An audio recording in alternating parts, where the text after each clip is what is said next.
ก็ชอดบ่นี่ยิงอ๋อโอ้โอ้โหโอ้โหเอาแล้วพี่เลยอีกแล้วอันนี้ฮะ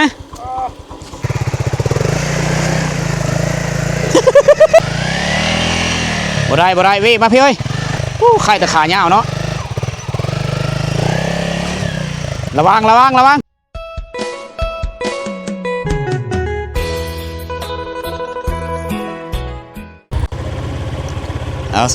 สบายดีทุกคน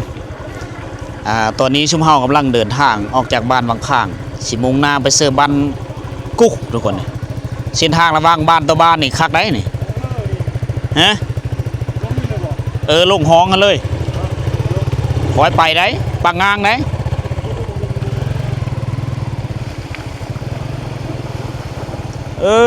คักอยู่รถตัวมันสูงรถเวฟเฮานี่บัลเลอร์แล้วนี่โอ้ย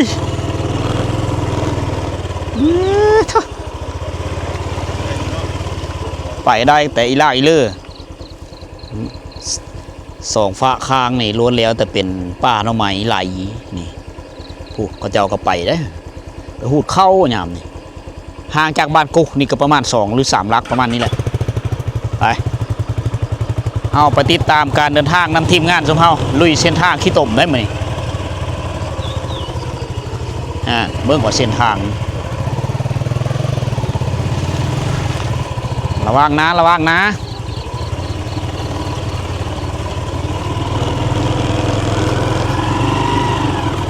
มันติ้วโอ้โหโอ้ปล่อยบุได้แล้วแบบนี้นี่เอาลงหลอกห้องนี่เลยโอ้โห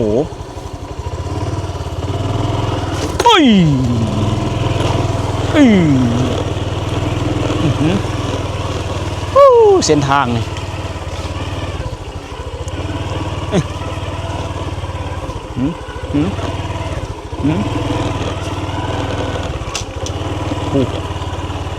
มีเหือว้าวเลยตัวป่าแถวนี้เป็นป่าดงดิบทุกคนแถวนี้จะเป็นเขตป่าสงวนมีคนมาถางไห้เราแถวนี้ป่าสงวนบ้านป่ามเหซักรักบ้านเขาเจ้าเขาเอิ้นว่าจำนัก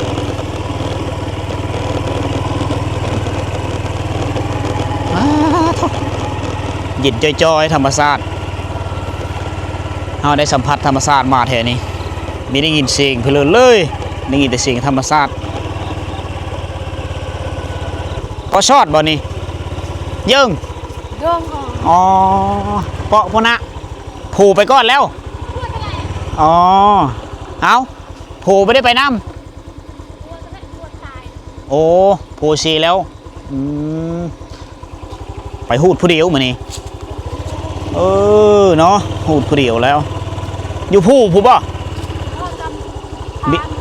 แคมทางไปทางใดได้รถไปทางนี้ก่อนนี่เดินทางปลายฝนต้นหนาวเส้นทางยังโหดอยู่มีแต่ขี่ตมขี่โบขี่รถก็ซ้ำได้ยางไปเลยปั๊บ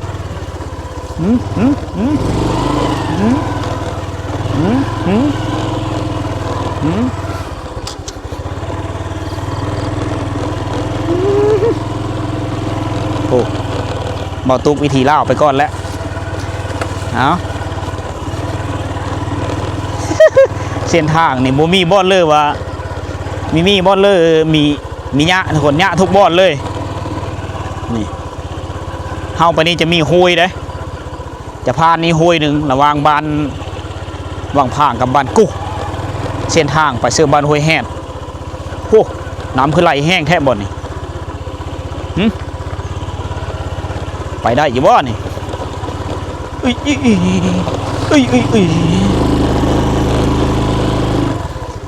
ธรรมดาอยู่บ่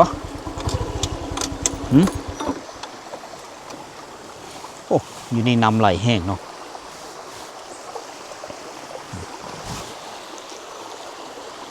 บนเขาเจ้าห้ามไปห้ามมา ผูกน้ำนี่เราต้องยั่งมันก่อน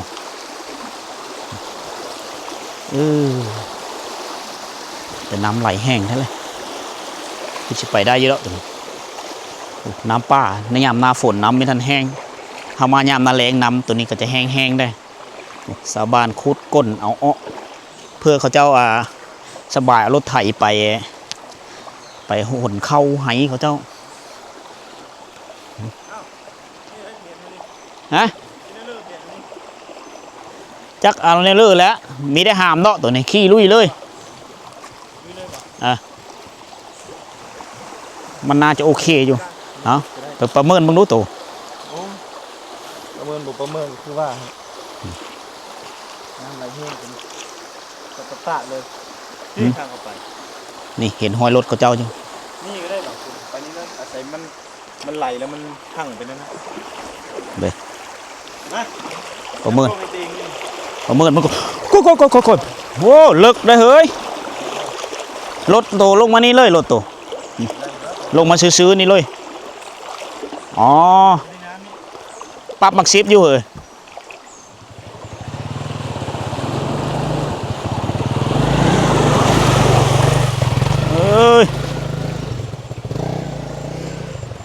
คักโตรถค่อยนี้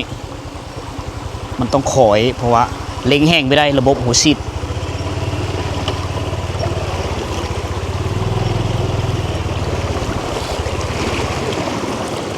โ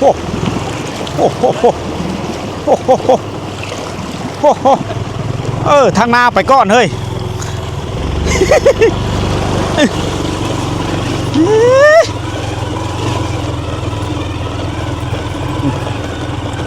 เพื่อชีไปแต่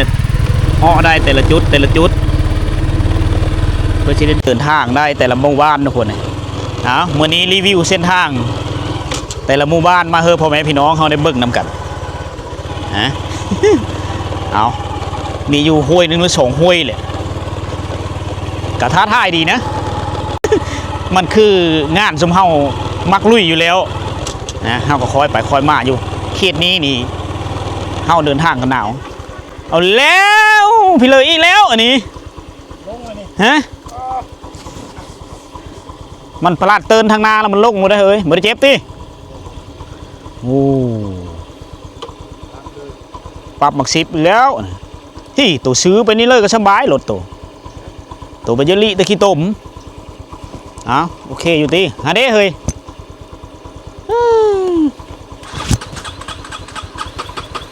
อย่าเผาเพิ่มอันระบบมานำปิดกระแจก่อน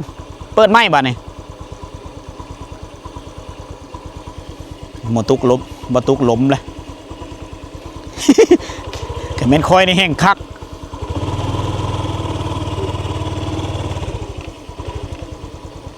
เดี๋ยวเลย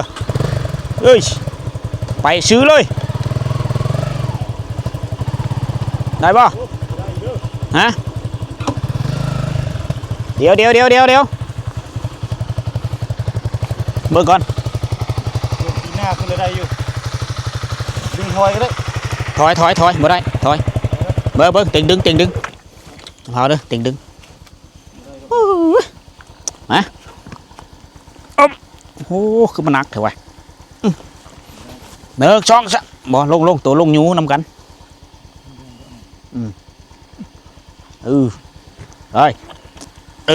นี่มันจังมานำฉันมันบ่มานำนี่เอา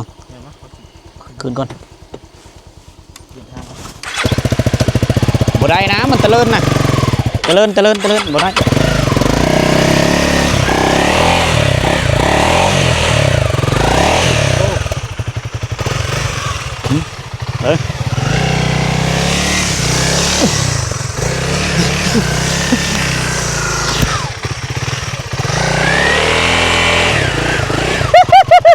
ถ้าอายุขาตัวยาวเนาะเอาเฮ็ดคักเมื่อยแล้วพักผ่อนน้ำแมวห่างนี่ทุกคนเลยน่าเห็นเจออันจู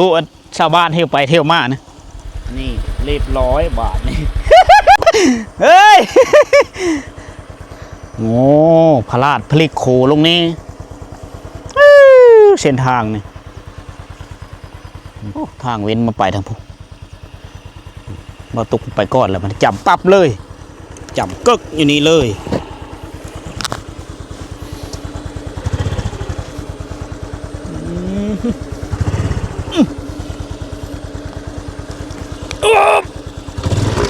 โอ้โห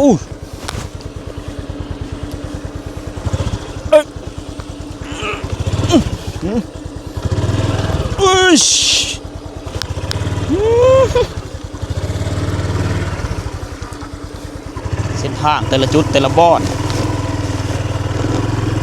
อุ้ย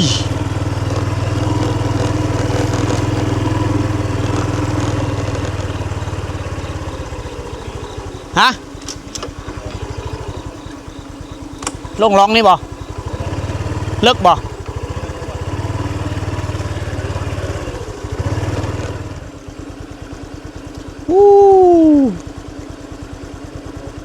คือทางควายเนาะ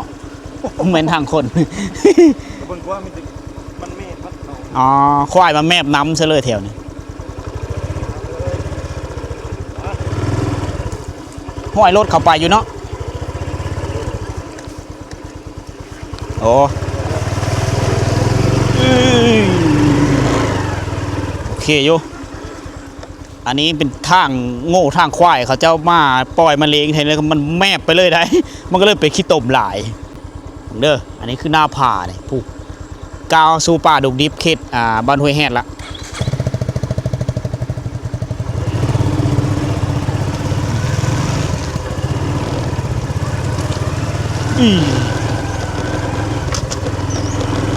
โอ้โห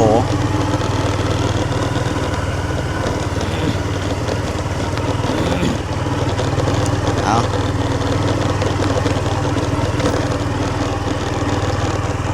ธรรมศาสตร์ผู้ผาป่าดงโอ้ยคักแถวนี้ป่าแถวนี้เป็นป่าที่เค็ดเด้อคนเด้อเป็นป่าอาถรรพ์ผู้คนนี่มีคอยมาตัดไหมอยู่นี่มีเพิ่มมาหาอยู่หากินในเขตนี้ได้เป็นป่าโหงห้าม ป่าผีเค็ดก็ว่าแม่นถ้าเพลิมมีเสืออย่าลบลู่ทุกคน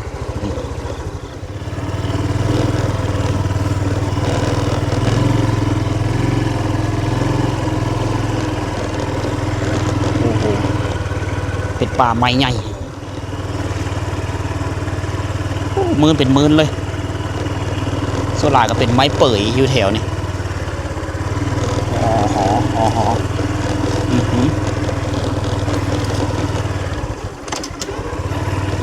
ต้องเบิ่งเอาเส้นทางคนมีแต่ขี้ต้มทั้งนั้นเลย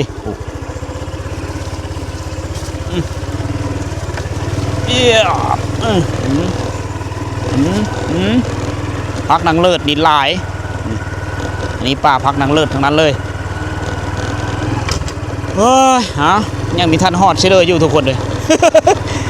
เดินทางมาหลายโดนเติบแล้วกว่า30 นาทีแหละ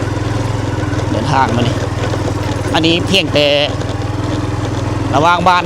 วังพางกับบ้านกุ๊กไปซื้อได้ยังมีท่านฮอดห้วยแหบเส้นทางโซลามันก็จะโคตรย่ำหน้าฝนนี่แหละบรรดาในคู่ที่มาประจำการอยู่เขตเนาะเขตห่างไกลซอลิทุกคนเนี่ยเส้นทางนี่คือทุกคนได้เห็นนี่แหละนะโหดได้มาอะไรไม่เยอะไปอะไรไม่เยอะมา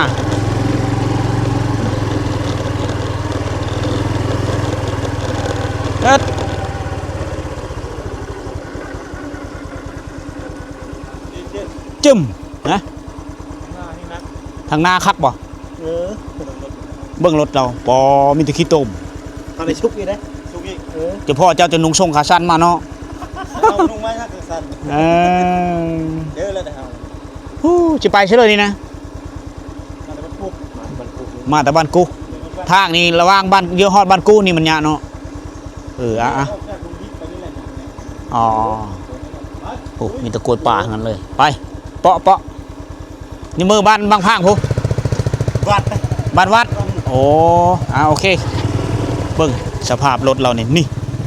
ผู้ เอาเฮาก็ไปตามมีไปซ้ำไปได้เฮาก็ได้ไปเรื่อยๆนี่ฮอดแล้วฮอดจุดโหดของเส้นทางแล้วล่ะปลาเพื่อเลิกเถอะเฮ้ยฮะตัวเสือโอ้ละน้อยจ้ะดอกแต่อย่าล้มเด้ออย่าล้มเด้อ ตั้งกล้องนะครับจับกล้องเดี๋ยวสำรวจก่อน แค่ล้มแหละ ฮะ แค่ล้มเราบ่ได้นอนขี้ตมเลยได้ ฟุกยากขนาดรถอย่างนี้ เจ็บแอวคือสิได้ยี่ดอกเฮ้ยรถเว็บเข้าไปได้รถโตแห้งสบายเส้นทางโบกควายนอนน่ะนี่ทางหน้าอีบ่โอ้ผู้ เอามาเลยสีนกเขาหันกูอยู่ มีทางวิ่งไหมเนาะ บ่มีเลยลงหันเลย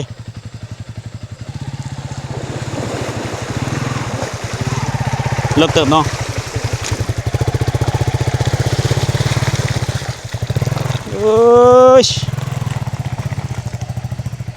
ไปทางเลิกเฮาบาทนี้ฮะมีแม่นเขาลงพีเฮ้ยพี่เขาลงพีได้นี่ลงพีนะไปบ่ได้เนาะป้าเท่า นั่นเลย ตัวมีถอยขึ้นมีได้ดอกหรือตัวชิลุยนี่บ่ ลุยนี่เลยนะ ฮะ ลุยนี่ได้ ใช่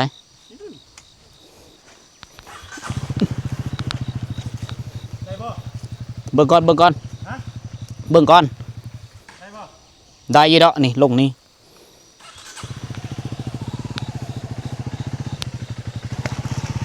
ขอเปลี่ยนเส้นทางให้เขานะ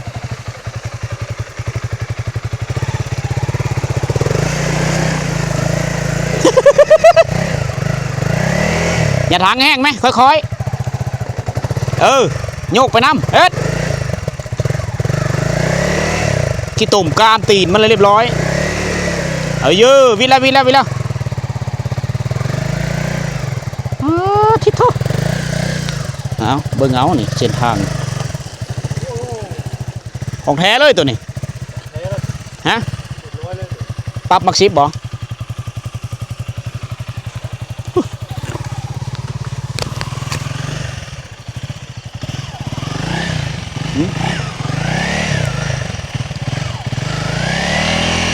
บ่ได้วิมาพี่เอ้ย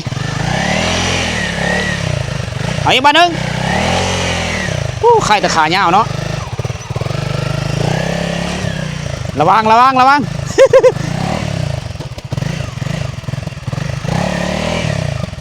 โอ้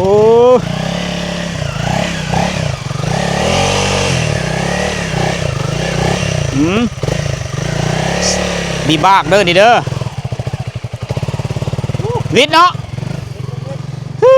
ปรับมักซิบเลยแมวเพลเลยจะมาบ้านห้วยแหดมาบ้านกุทุกคนนี่ก็ได้ลุยคือชมเฮาอีกแหละนะ ในช่วงนี้นี่ดินมีทันแห้งฝนยังตกแต่ในป่ามันต้นเขาเจ้าต้นนี้ต้นเขาเจ้าอันกินอันนี้เฮ็ดอาหารหมูอาหารเป็ดอาหารไก่อาหารคนบ่มีทางเลือกไปได้ทางเดียว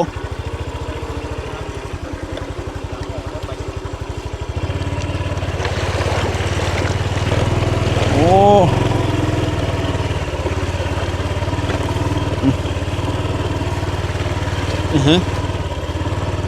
ติ่งมีทางเลอะแล้วติ่งลงขี้ตมนี่เลยแล้วติ่ง ลงโบกควายเลยเนาะทิศเท่า เฮ็ดลายมันเอ้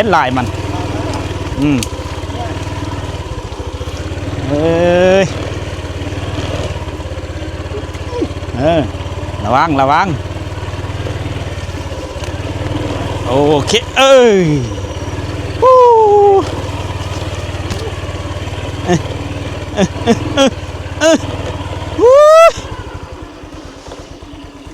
มันก็แม้นทางอยู่บ่วะนี่เห็นบ่นี่แหละคือ ความลำบากซึ่งเฮาไปสมพอแล้วว่าตุยสังกัด ตัวท่าบ่ นี่ดิ ใช่เฮ้ย นี่สัตว์ประหลาดนี่สัตว์ประหลาดนี่โอ้มันอาศัยอยู่ตามป่าหญ้าที่ไรพลอเดตีน นี่มันกินแล้วนี่เห็นบ่นี่ มันเดพลอเดตีลงมามันจะปอกเลยอันนี้คือตัวทะนะครับ เลย พี่น้องชาวไทยมีฮู้ว่าสัตว์พิรบุตัวนี้คล้ายๆคือปีงแต่เพิ่นนี่อยู่บกเพิ่นนี่เรียบร้อยแล้ว หาบ่อล้างตีนกันไม่ได้บาทนี่โอ้ยเอาเบิ่งเอาเส้นทางนี่รถไถนี่ไปง่ายอยู่เมื่อก่อนเขาเจ้าก็ลุยนี่แต่อยู่นี่มันลึกกะละเขาจะเลยเปลี่ยนเส้นทางมาทางเบิ่งนี้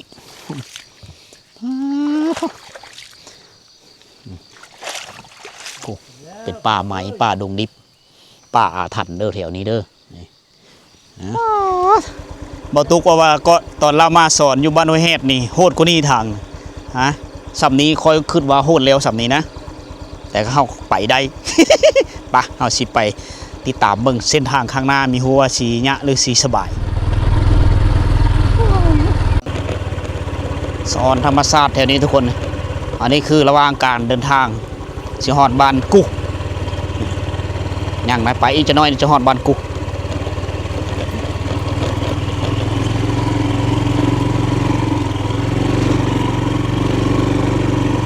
ธรรมศาสตร์สองฝ่าทางเต็มไปด้วยผู้นี่นะการมาท่องเที่ยวโซนบททุกคนเนี่ยเราได้เห็นหลายสิ่งหลายอย่างนะ ผู้ผาผู้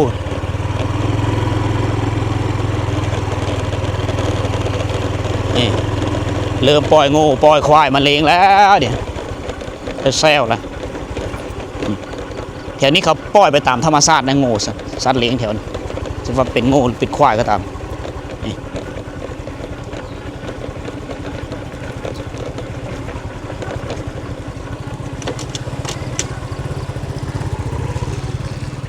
คุณเส้นทางแต่ละบอนบ่ธรรมดานะไปลงนี่เลยไปลงบนลึกๆนี่เลย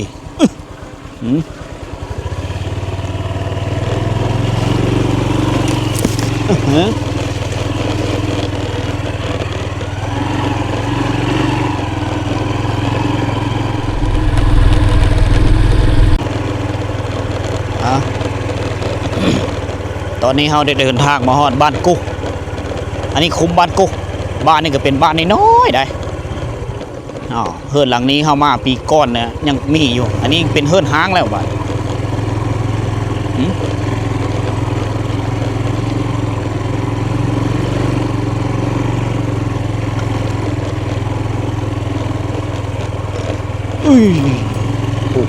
หมูนอนกองลิง